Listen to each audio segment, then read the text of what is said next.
Pemirsa, Ikatan Dokter Indonesia atau IDI menjatuhkan sanksi. Aduh, parah ya beritanya sekarang. Masih banyak kesalahan-kesalahan dokter ketika beretika.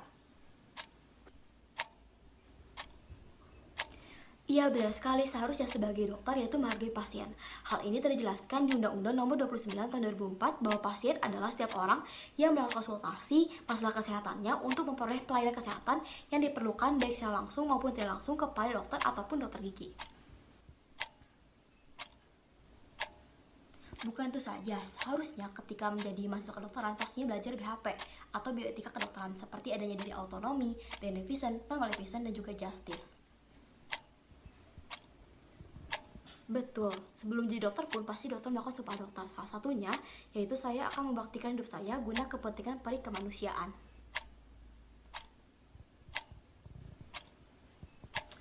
Oke, saya setuju sekali. Oleh karena itu, makanya kita kumpul di sini yaitu untuk membahas hal yang benar tentang etika kedokteran. Dan yang kita bahas yaitu ada autonomi, beneficent, non-maleficent, justice. Oke, baiklah. Di sini saya akan menceritakan seorang dokter yang menerapkan autonomi dengan melakukan informed consent dengan baik dan benar. Begini ceritanya. Selamat pagi, Dok. Selamat pagi, Pak. Silakan duduk. Oke, baik Pak. Perkenalkan, nama saya Dr. Liana. Saya yang bertugas pada klinik pada pagi hari ini. Saya berbicara dengan Bapak siapa ya? Rehan, Oke, Bapak umurnya berapa tahun? 20, Bekerja sebagai apa, Pak? arsitek, Tinggal di mana, Pak? Ciberem. Oke, baik Pak. Bapak datang ke klinik ini ada keluhan apa ya, Pak? Bahkan ini saya tenggorokan, saya tidur, dan kadang mendengkur saat tidur. Oke, Pak. Itu munculnya sejak kapan ya, Pak? Kayak kemarin, Baik Pak, berdasarkan dari hasil analisis saya bahwa Bapak bisa mengalami adanya suatu radang dari amandel Bapak atau tonsilitis dan juga disertai adanya osas atau obstruksi tidur apnea. Nah, di sini untuk lebih memastikannya saya akan melakukan pemeriksaan fisik, Pak. Apakah Bapak bersedia? bersedia, Dok. Oke, baik Pak. Silakan, Pak. Lebih bisa lagi, Pak. Oke, terima kasih ya, Pak. Baik Pak, berdasarkan dari pemeriksaan fisik saya bahwa Bapak ternyata memang ada pembesaran dari amandel Bapak. Dan juga di sini karena sudah mengganggu dari tidur Bapak sendiri, maka saya sarankan Bapak untuk dilakukannya operasi atau pengangkatan amandel. Nah, di sini karena ditakutkannya apabila tidak dioperasi, takutnya tubuh Bapak mengalami adanya hipoksia atau kekurangan oksigen. Apakah Bapak bersedia? Bersedia, Dok. Oke, baik Pak. Terima kasih ya, Pak. Dan selesai ceritanya. Wah, menarik sekali cerita dokternya. Nah, di sini aku juga bakal lanjutin cerita dokternya.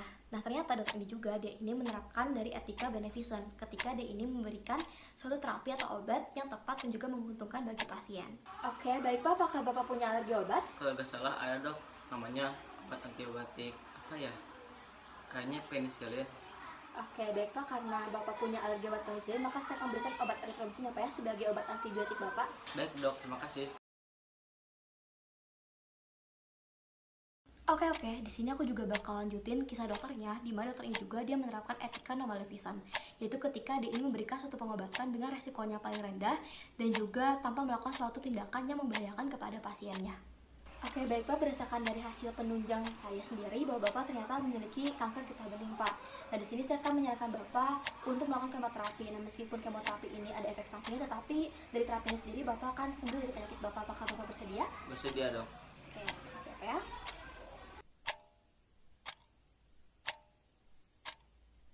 Wah, menarik banget ya cerita dokternya. Dan juga di sini aku bakal lanjutin cerita dokternya.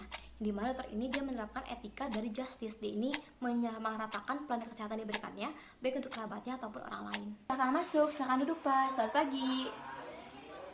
Selamat pagi, Dok. Oke, baik Pak. Silakan ya Pak ya. Ya. Aduh, Liana boleh saya diperiksa duluan gak? Saya gak ada waktu nih, saya bakal ada kerjaan apa sama yang lain. Tante, maaf Tante. Tante harus mengantar lebih dahulu ya. Kebetulan sekarang bagian dari Bapak ini. Semua orang punya urgensinya masing-masing, Tan. Nah, setelah saya lakukan pemeriksaan kepada Bapak ini, nanti saya akan periksa Tante ya. Ya sudah, saya tunggu ya. Baik Tante, terima kasih ya Tan. Maaf ya Pak, tadi ada kendala terlebih dahulu. Gak apa-apa, Dok. Ya, selanjutnya Pak ya.